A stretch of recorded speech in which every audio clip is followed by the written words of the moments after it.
Hello everyone, welcome back to TV. Today is the 6th of February, which is of course the anniversary of the tragic Munich disaster. This is the event where in 1958 Manchester United were coming back from a European Cup game against Let's Talk Belgrade. Keep in mind, this is the first season an English team ever played in the European Cup.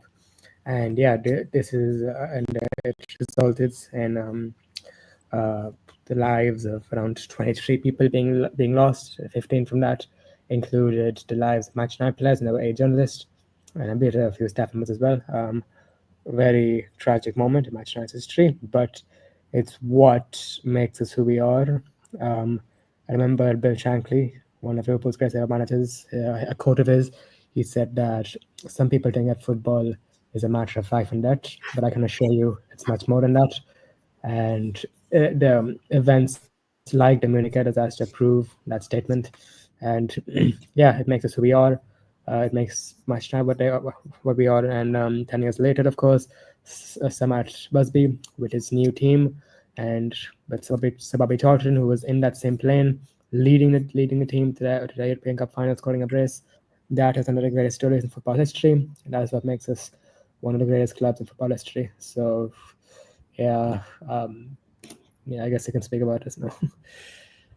Like what? I guess the only only player I remember. I know there are many players who died. No disrespect, but only player I can remember is Sir Duncan Edwards and Brian Yeah, Sharp. I guess Brian. right. No, I no, think bro. His name is Ro- something. He was aged Roger 20. Roger 20. Roger Bryan, I guess. Roger Byrne. No, he's 20. He was 28. Yeah, that was it. Yeah, 28. Sir Duncan and many other players. Duncan. Yes, I guess Duncan Edwards was the closest to get saved, but it would have been nothing if he lived because he couldn't have ever played No, football. actually, they were actually out of the survivors. I believe only three of the survivors played after that. There was Sababy Charlton, there was Dennis Violet, and there was Harry Gregg. Harry Gregg, who was a goalkeeper, he was actually a new signing at that time, and he was a new goalkeeper. He was one of the only ones who was still conscious after the crash, and he helped carry out a lot of the team members. And he actually helped him and Sababy Charlton helped Samad Busby to the hospital.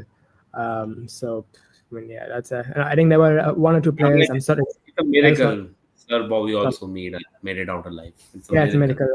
Yeah, it's a medical. Actually, I'm pretty sure he was unconscious, but because of Harry Gregg, he made it out of the plane. So, yeah, I mean, and yeah, there was some. I would actually say this particularly. Actually, I think I still have the link. Neil, if you find time, you can watch it. It's pirated. But I'm pretty sure you can watch it. It's Movie. yeah, a movie on the Yeah. disaster. I watched it. They did a fantastic job. The casting, in my opinion, was spot on. Basically, I understand like what Samad Busby did as well, because basically what happened was that in that season, at that time, football was very different. Football, like in each like the English division, like the FA, basically, they wanted Samad Busby. So, like basically, what happened was that Samad Busby, at the beginning of the season, they told them that we want to play in the European Cup, and the FA didn't really like that because they wanted all of the teams to prioritize the league, the first division. So, but the FA said that last season Chelsea were the could qualify, but we didn't let them, so we won't let you as well. But Samad Busby said that you have no control over this, and they didn't because Manchester United, because it was all up to the Manchester United board, and Samad Busby convinced the board to play in the European Cup. At that time, the FA was basically like, oh, the European Cup, it's a very random trophy. In a few years, it will disappear. So why would you play in that? But Sam Busby saw the beauty of playing against top teams all over Europe, and yeah, they basically said that we Which don't is care what. now being called as the UEFA Champions League. Yeah, now let's call the UEFA Champions League. If Sam Busby did not do that, I think a team probably would have played it in the European Cup eventually, an English team, but I think it probably would have been after 7 8 years. So Yeah, that very late. that's like Samad must be one of the most significant people in the history of English football. when it comes to the European Cup. So it was, and also it was also I love like Sabawi Chowdhury was also one of the main characters in the movie. I love seeing him because basically he was actually, and I would honestly show that movie to other players today because he was because basically at that time he was very frustrated because there were so many good players in that team. Sabawi Chowdhury just could not make his debut, even though he was very talented, very good in training. He could not make his debut, but then Saman Basbi finally gave him a chance one day. And Sababi Charlton, he had a knock. He still played. I think he scored 2 goals against Charlton And Athletic. I'm sorry interrupting. I guess at that time, if you win, then only you would have been paid Yeah, at that time. yeah, at that time. Like bro, at that time as well, in the movie as well, it showed that basically it was talking about Sababi Charlton trying to find a girlfriend, and he was like, "How can I find one? Footballers get paid what £50 nowadays. Who will date me?" It was basically said something like that. Compare that to now, it's like You would have got ridiculous. 10 girls easily. I prefer not to speak, but yeah, it was a sensational movie as well, and also one person as well. I don't think we've talked about this. We've talked about him much before as well, but Jimmy Murphy, Jimmy I Murphy. think he is I saw it like in the movie as well. He was such an important, and he was because the events of the movie and the events of real life, I'm pretty sure were Similar. pretty pretty real. And Jimmy Murphy, he basically single-handedly was running the club while Samad Busby was fighting for his life. He basically, in the Manchester United board, they didn't want to play football. They were like, let's take a break for a few Business. months for full season. Oh, okay. Okay. Yeah, bro, that's reasonable though, because That's reasonable, but Jimmy Murphy said that I don't care what you say.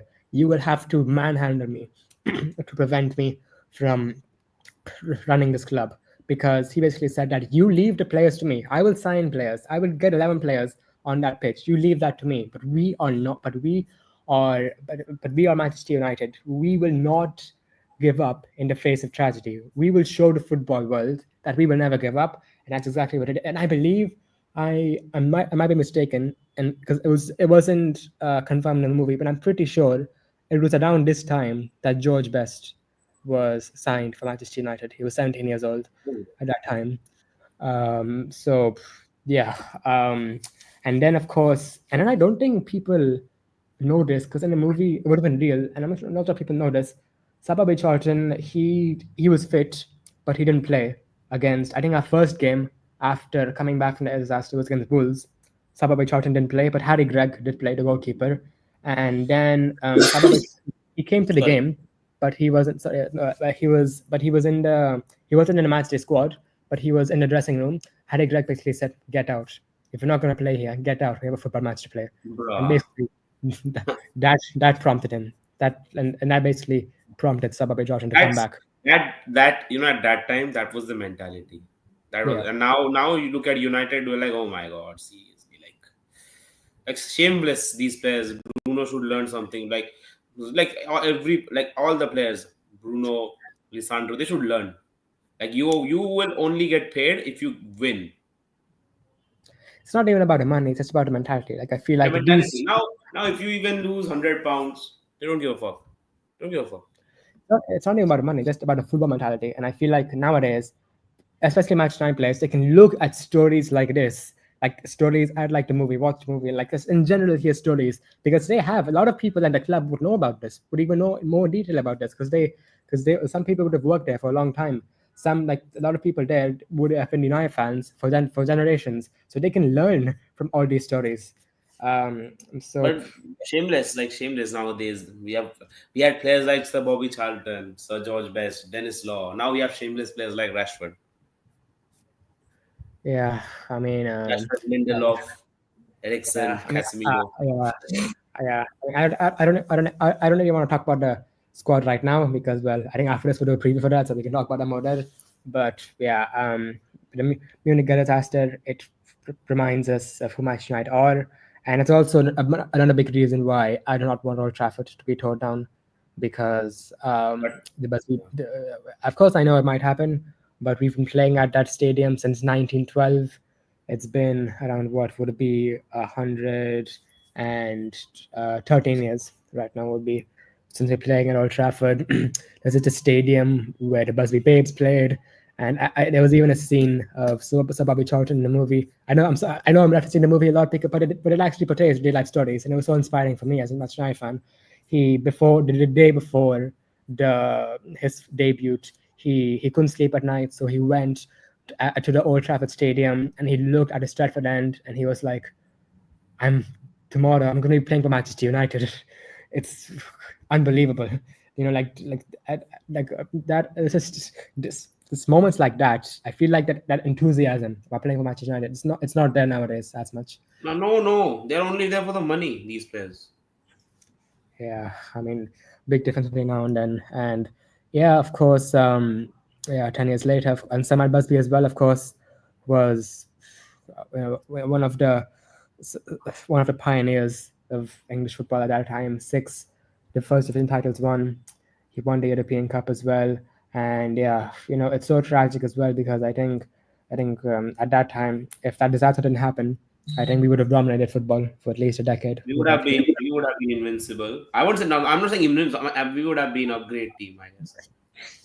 Yeah, I mean, even despite all the other disasters in that season, we had AC Milan in the semi-final. We beat them in the first leg, lost second leg, but we still beat them in the first leg. And AC Milan, they would have had a good team, and we reached the FA Cup final where we lost, but still to like do like most of our team was gone, and they still did that. And also huge respect as well to, and this is one of the reasons why I really respect Real Madrid. At that time, they offered Alfredo Di Stefano, and before the video actually, I checked on why we couldn't sign him.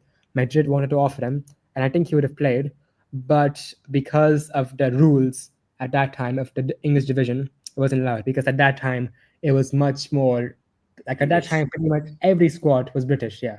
So because of that rule, he couldn't play. And I think Ferenc Puskas was also offered, but I don't think he could play because of wages or something like that. Bro, But boost world's best strikers. Oh my goodness yeah, me. at that time would have been, and yeah, and also I think there was, and also like at that time as well, Jimmy Murphy was pretty much signing anyone, like literally anyone who can kick a football. They was a signing. Like they'd be like to assemble the starting 11. He basically was like, okay, come in, okay, sign contract, photo, next, come in, sign contract, photo, come in. It It was like was that. panic times. Yeah, panic times, of course. And yeah, um, huge respect to that team. And I believe a decade later, it was only Sir Bobby Charlton. I think he was the only one, I think, and Dennis Violet maybe who played from that cup I final. guess we must sign a Scottish manager because Sir Alex and Sir Matt Busby.